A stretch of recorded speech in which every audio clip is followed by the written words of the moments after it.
j'ai été maire de Beauharnois de 1982. En fait, j'ai été conseiller de 82 à 84, puis maire de 84 à 90. Parce que quand j'étais rentré conseiller en 82, c'était avec Jean-Guy Hudon. Jean-Guy Hudon, l'année suivante, s'est lancé en campagne au fédéral. Donc, dès 83, j'agissais comme maire à Beauharnois en suppléant.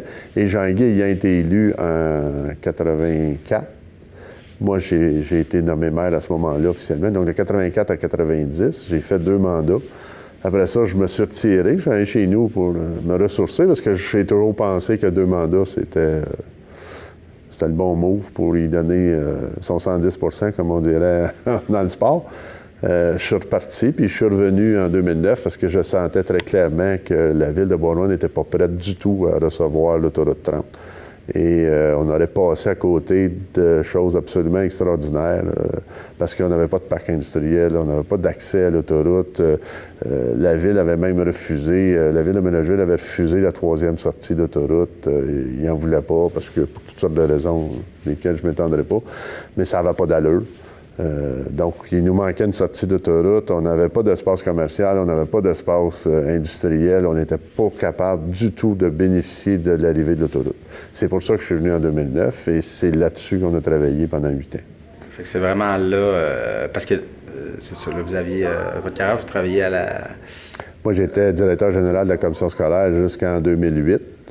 J'avais quitté pour la retraite en 2008 et en 2009, je me suis présenté à la ville.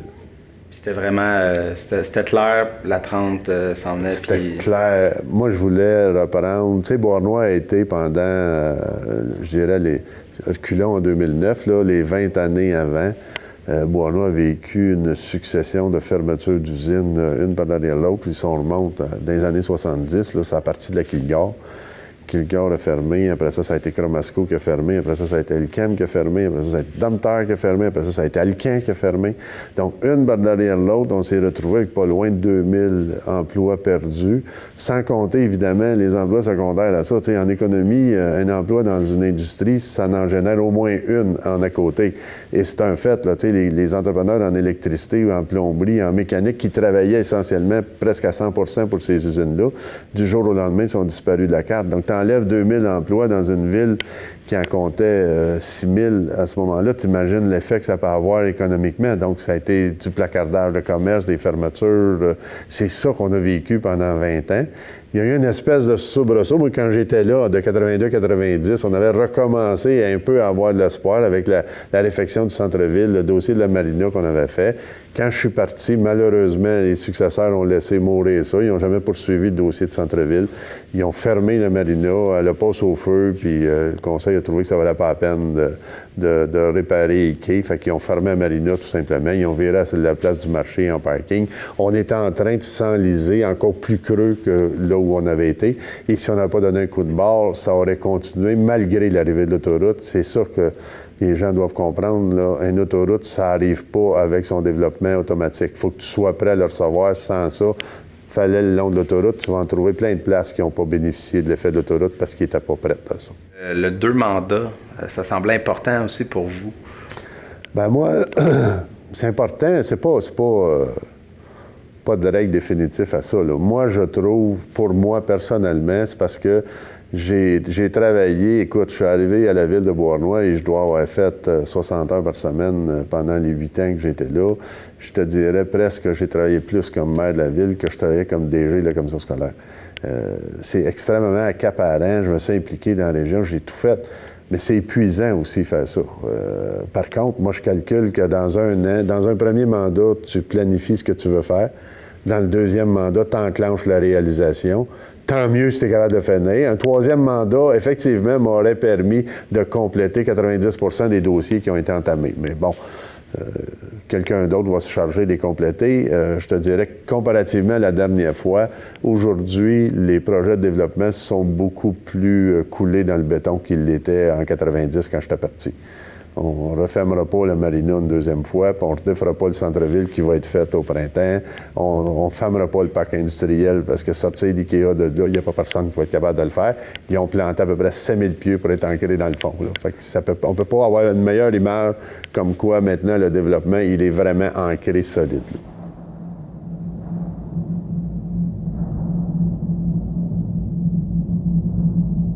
développement, si une ville veut se développer, ça commence par avoir une job.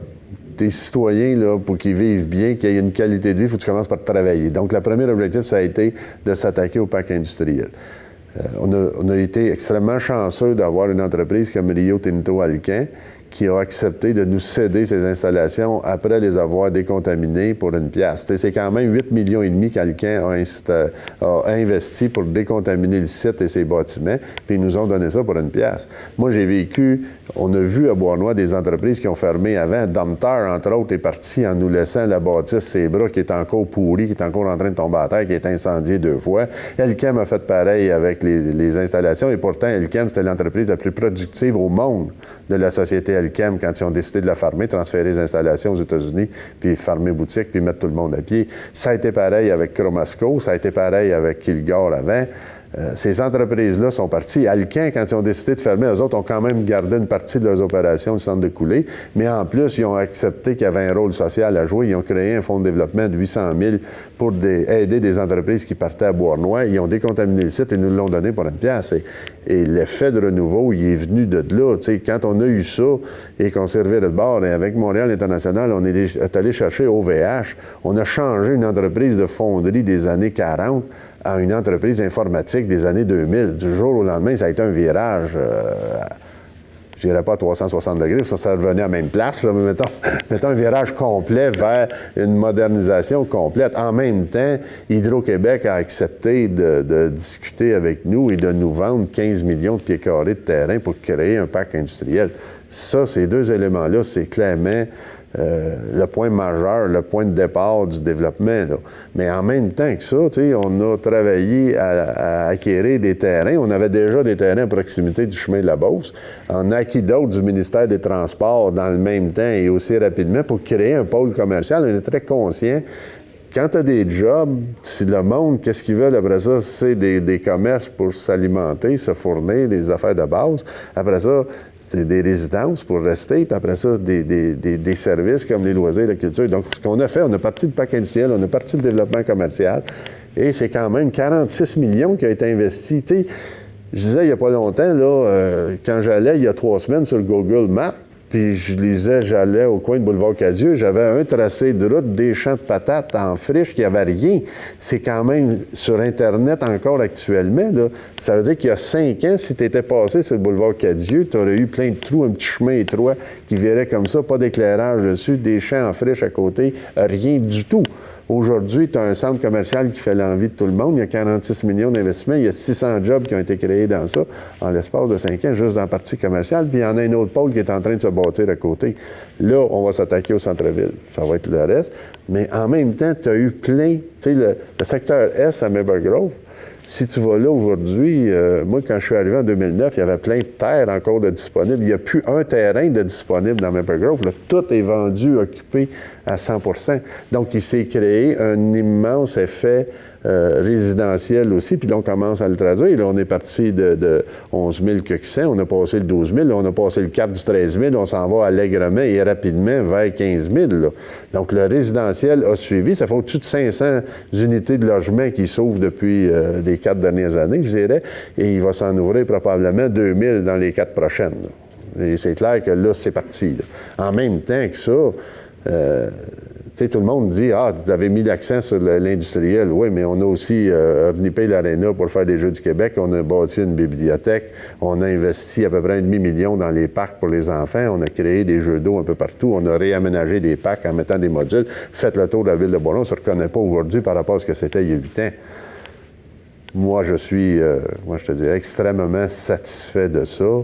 Puis, comme je l'ai dit à beaucoup de monde, peut-être que ma plus grande satisfaction, c'est si tu demandes aux gens, aujourd'hui, on va faire telle affaire à Bois-Noir, le monde va te dire, ben oui, c'est une bonne idée, puis ça va marcher. Moi, quand je suis arrivé ici en 2009, là, quand je disais ça, là, on me disait, t'es fou. Vous savez le nombre de personnes qui m'ont dit, qui ont pensé que j'étais complètement fou d'aller faire l'acquisition d'Alcan. Écoute, je prenais une bâtisse énorme, j'étais pour vivre avec ça. Bois-Noir serait pris pendant 100 ans avec ça, comme avec Alchem ou avec les autres industries. C'est ça que le monde pensait. Ils ne comprenaient pas qu'on puisse prendre un risque comme ça puis se lancer là-dedans. Et on m'a traité de fou quand j'ai acheté 13 millions de pieds carrés d'Hydro-Québec. On a fait un chèque de 8 millions, je me rappelle, en décembre 2012 ou 2013, là, le plus gros chèque que j'avais versé à Hydro-Québec. Là. Moi, j'étais certain qu'on les revendrait, ces terrains-là, puis qu'on ferait plus. Mais Ikea sont venus nous reporter un chèque de 15 millions 2 ans après. Là. Donc, c'était vrai, ça marchait. Dans le temps, tout le monde me disait tout le temps, « Ben oui, non, ça ne marchera jamais, il n'y a rien qui marche à Bois-Noir. » Aujourd'hui, tout le monde me dit, « Ah, ben si c'est à Bois-Noir, ça va marcher. » Et ça, c'est la plus grande réussite.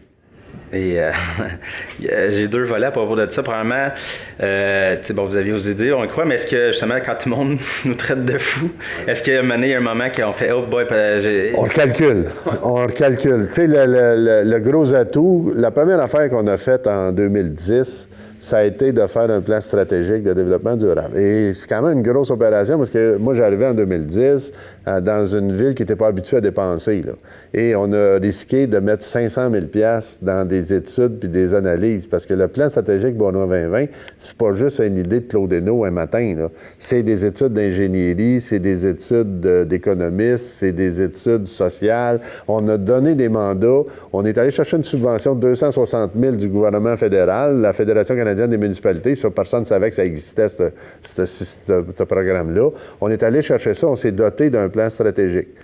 Avec ça, on avait un plan, on avait des études, on a donné un mandat à Raymond Chabot, Grant Thornton dans le temps, pour tester mes évaluations financières. On a beau dire, on pense que ça va marcher puis que ça va se rentabiliser. On a quand même mis ça dans les mains des experts, dire vérifiez si c'est vrai ce qu'on dit, checkez-les nos projections.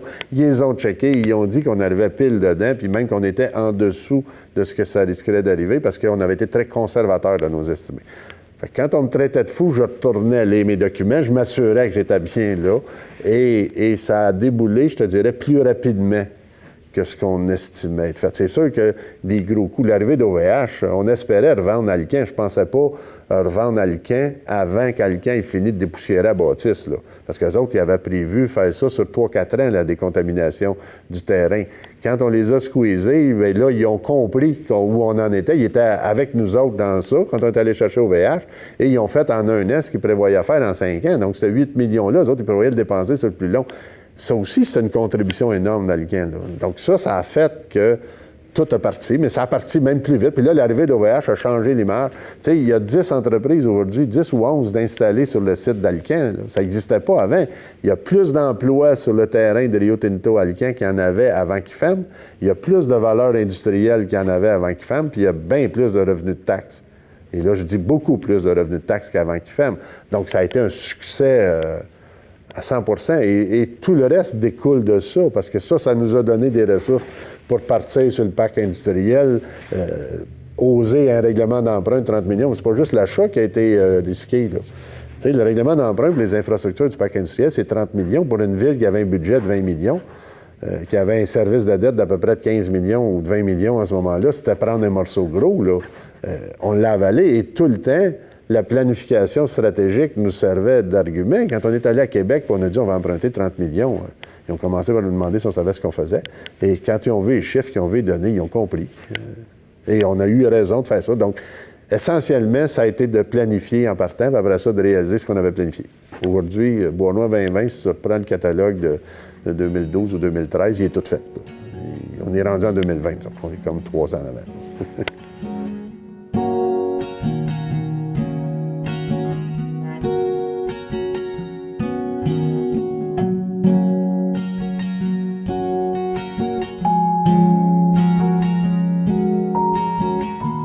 Et un autre truc, je trouve qui ressort, là, il y a le partenariat avec Châteauguay, puis je sens que, puis c'est pas juste Bois-Noir, mais j'ai l'impression que les municipalités, là, ça commence un peu à...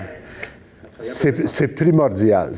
Aujourd'hui, là, je dirais qu'en 2020, une ville ne peut pas vivre autonome, tout seul, fermée dans sa boîte, à avoir toutes les ressources dont on a besoin, parce que la compétition, elle est énorme, là. Tu sais, les gens, pour venir s'installer dans le coin aujourd'hui, Ils sont en attente d'avoir des services économiques, sociaux, de santé, des sports, des centres, comme ce qu'on fait avec Châteauguay actuellement. C'est évidemment bon pour nous autres, c'est bon pour Châteauguay aussi, parce que le monde qui veut aller s'installer à Châteauguay aussi sont en compétition avec l'autre bord, avec Boucherville, avec Candiac, avec Sainte-Julie, avec des villes où il y a de plus en plus d'installations de ce type-là, et il faut être en mesure de faire ça. Moi, je te dirais que j'ai été chanceux. Moi j'ai toujours eu cette pensée-là. Évidemment, j'arrivais d'une commission scolaire qui gérait tout ce territoire-là. Fait que j'étais habitué à faire ça. Moi, j'ai été à la commission scolaire régionale de Youville en commençant ma carrière. Je gérais les écoles de Châteauguay. Après ça, je gérais celle de Valleyfield, de Beauharnois jusqu'à Saint-Chrysostome. Donc, la vision régionale, je l'ai toujours eue. L'arrivée de l'autoroute 30, quand je me suis emmené, c'est parce que je pensais à ça. C'est sûr que j'ai profité du fait d'un Denis Lapointe de Valleyfield qui avait exactement cette vision-là. Grâce à Denis, c'est lui qui a vraiment commencé le bal en nous invitant à Beauharnois à participer aux Jeux du Québec et à le faire conjointement avec Valleyfield. C'était quand même nouveau comme méthode. Je pense qu'on a été les premières villes à faire ça ensemble. Et dans l'historique qu'on se connaissait, l'espèce de conflit perpétuel qui existait entre Beauharnois depuis la fermeture du palais de justice à Beauharnois dans le début des années début du 20e siècle. Depuis ce temps-là, il y avait comme une chicane continuelle. On a complètement viré ça avec Denis Lapointe. Puis avec Nathalie Simon, ça a été la même chose. Moi, je pense que aujourd'hui, pourquoi on est resté avec Châteauguay en service de police? Je l'ai déjà eu, moi, le service de police autonome à Beauharnois. Là. Je suis plus capable de me payer ça aujourd'hui, c'est clair. Là. Je suis absolument convaincu de ça. D'autres pensent le contraire, mais moi, je suis convaincu de ça. Puis je suis convaincu que le meilleur choix qu'on pouvait faire, c'était de rester avec Châteauguay. Et l'entente qu'on a sur le centre sportif, c'est à l'avantage des deux villes. Là. C'est un projet, globalement, mettons, dans l'ordre de 50 millions. Mais dans 50 millions, Beauharnois, on a assumé 10, là. Il reste que moi, j'aurais pas les moyens de me bâtir des infrastructures de 50 millions, mais Châteauguay, s'il était tout seul, il aurait des infrastructures de 40 millions, pas de 50. Ce 10-là, le centre sportif qui est en train de se construire, je ne sais pas si vous l'avez vu, mais c'est énorme, le Soccerplex, là. C'est beaucoup mieux que ce qu'il aurait pu avoir tout seul. Le centre aquatique intérieur qui va se bâtir à côté de ça, ça va faire un ensemble, un complexe complet, beaucoup plus intéressant. Et même s'il avait bâti la même chose, l'avantage que Châteauguay a, c'est que le 10 millions qu'on met dans le pot, ils pourront faire d'autres choses avec, là. Autrement, ils n'y auraient pas pu. Là, ils ont 10 millions qu'ils n'ont pas eu à mettre sur ce centre-là, donc ils le mettront sur d'autres choses. Moi, je pense que c'est l'exemple même de ce qui s'en vient à l'avenir. Et puis, tu sais, quand on a bâti, il n'y a pas juste ça, là. Quand on a construit ce centre-là, on a démoli la piscine, nous autres, pour faire le parc aquatique extérieur. Puis on s'est retrouvés cet été, avec les délais qui ont été inévitables, on s'est retrouvés avec pas de piscine. Bien, Sainte-Martine nous a appelés, puis ils ont dit, OK, vous viendrez vous baigner à Sainte-Martine. Valleyfield nous a accueillis, les citoyens de Beauharnois, à ces installations aquatiques extérieures à Valleyfield. Avec la carte de bibliothèque de Beauharnois, tu pourrais te promener partout. De la même façon, quand Sainte-Martine a construit sa bibliothèque, ils ont été obligés de fermer pendant 4 mois. Mais avec la carte de Sainte-Martine, tu vas venir à la bibliothèque de Beauharnois, tu étais considéré comme un citoyen de Beauharnois. L'avenir, il passe par là. On ne peut plus revenir dans les années 40 puis dire, moi, je vais vivre tout seul, je vais avoir ma bâtisse à moi, mon service à moi, puis je vais tout payer mes affaires tout seul. Tu peux toujours le faire, mais tu vas tellement payer. Bien, je pense qu'en politique, il faut d'abord que tu crois en le travail d'équipe. Travail d'équipe avec ton conseil pour commencer. Travail d'équipe avec ton administration. Il faut que tu aies confiance. Tu sois capable de faire confiance au monde, de séparer la tâche administrative de la tâche politique dans une ville. C'est pas au maire de la ville d'aller creuser le trou en avant ou d'aller décider qu'est-ce que tu vas faire avec la pelle puis comment tu vas traiter ton eau potable. S'il y a du monde qui sont là pour faire ça, il faut que tu te dotes. Comme politicien, tu te dois de te doter d'une structure administrative et tu dois lui faire confiance. Et tu dois travailler en équipe avec cette structure-là. Évidemment, en équipe avec ton conseil, parce qu'un maire seul, c'est rien. C'est un conseil qui décide des choses. Donc, il faut que le conseil comprenne son rôle de planification, de décision à long terme. Et il faut que le maire joue un rôle pour faire vivre un conseil harmonieux. Et c'est ça la plus grande qualité. Puis vous le savez, pareil comme moi, faites le tour autour.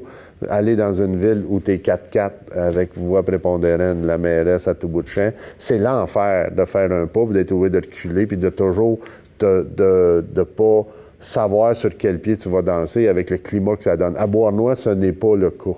C'est pas parce que tout le monde tient pas son bout, c'est parce que le monde a une vision commune, on a un plan stratégique, on s'est entendu et on partage cette vision-là. Donc, le premier rôle du maire, c'est de faire cette équipe-là. Après ça, de la faire avec les villes autour. Il faut se parler entre nous autres. On n'est pas en compétition. Oui, on l'est en compétition, mais c'est pas grave. Tu sais, un investissement, moi, quand CSX a décidé de mettre 100 millions à Valleyfield, j'ai applaudi très fortement parce que ces 100 millions-là, ça va permettre à mes entreprises à Beauharnois d'avoir des installations ferroviaires de beaucoup plus grande qualité sans voir les emmerdements du ferroviaire parce qu'ils sont plus loin que nous autres. Puis Valleyfield va profiter. Quand OVH est arrivé, ils ont donné 50 millions de contrats à une entreprise électrique de Valleyfield, pas de Beauharnois ou de Sept-Îles. Ils sont venus, qui ont eu un effet direct dans la région. Donc, c'est incontournable que dans un territoire comme de Châteauguay à Valleyfield, en incluant nous autres, tout ce qui se passe à quelque part est un plus pour les deux autres ou les trois autres. C'est incontournable aujourd'hui, tu dois vivre avec ça. Donc, c'est ça qui est beaucoup l'élément majeur qu'un maire doit faire. Il faut que tu travailles avec les autres. Moi, j'ai beaucoup misé aussi sur la renommée de Beauharnois, son rôle régional. Donc, je me suis impliqué dans l'UMQ, au conseil d'administration, au comité exécutif. À la table de la Couronne-Sud, je préside la table de la Couronne-Sud qui représente les 42 municipalités membres de la communauté métropolitaine. Je siège au comité de développement économique. Bien, je siégeais de la communauté de la CMM. Je siège à Montréal International comme représentant de la Couronne-Sud. Évidemment, j'ai joué un rôle important à MRC et au CLD. Il faut que le maire se mette dans la tête que ça fait partie de sa job, ça. Tu peux plus aujourd'hui être maire puis rester dans ton petit bureau ici puis te chicaner avec tout le monde autour. Moi, c'est clair. Moi, je me chicane pas avec le monde autour, puis je les manipule pas, le monde autour. Moi, je leur parle, le monde autour, et je pense que c'est des relations gagnant-gagnant qu'on doit avoir. Que ce soit avec Walter Lethem et Ville de Léry à côté qu'on a accueilli à l'Écocentre, ou Saint-Urbain qu'on a accueilli à l'Écocentre, ou bien avec Châteauguay, où on va donner le service de police, où on a mis des croisières en commun sur le bord du lac. Il y a plein de choses qu'on peut faire, et ça n'est que le début, là. Plus on va se mettre ensemble, plus il va y avoir de ressources qui vont travailler, puis plus il va y avoir d'idées qui vont sortir.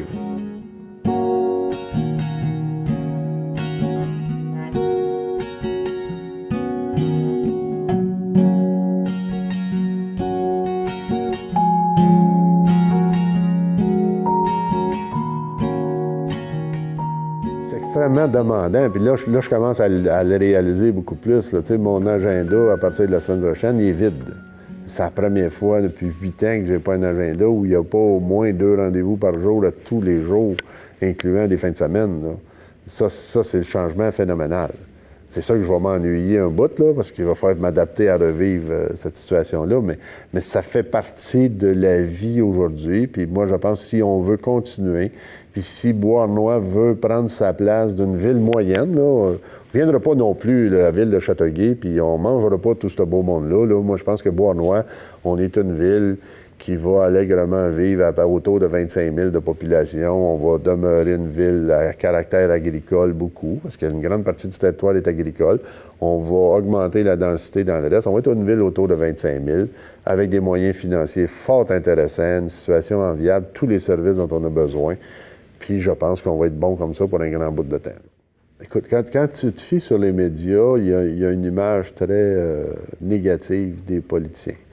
Dans la vraie vie, moi, je n'ai pas senti ça. Dans le monde municipal, je pense que les citoyens sont plutôt fiers de leur administration municipale, en général, un peu partout. Et j'ai rencontré beaucoup plus de monde correct et droit et intègre dans la politique municipale que j'ai vu de magouilleux puis de croches. Mais j'en ai vu des magouilleux puis des croches. Et je suis fort heureux qu'il y ait une claque en arrière de la tête et que ça ait parti. Moi, je trouve inacceptable qu'on aille se marier, c'est le bateau d'un chef de peg sur le bras de la paix. Ça n'a pas de bon sens. C'est inacceptable. Mais ça a toujours été inacceptable. Et ça a toujours été, dans le même temps, un peu existant. De temps en temps, il faut que tu fasses le ménage. C'est comme la maison chez vous, là. Et au printemps, on a toujours vécu, on appelait ça le grand ménage. Bien, de temps en temps, il faut faire le grand ménage. À tous les 4 ans ou 8 ans, il faut que ça arrive. Bien, je pense que ça a fait du bien. C'est un peu frustrant d'avoir l'image des politiciens. Il faut juste que le monde se mette dans la tête que c'est pas toujours vrai, puis c'est pas toujours ça. Puis c'est facile de chialer quand tu es dans la maison chez vous.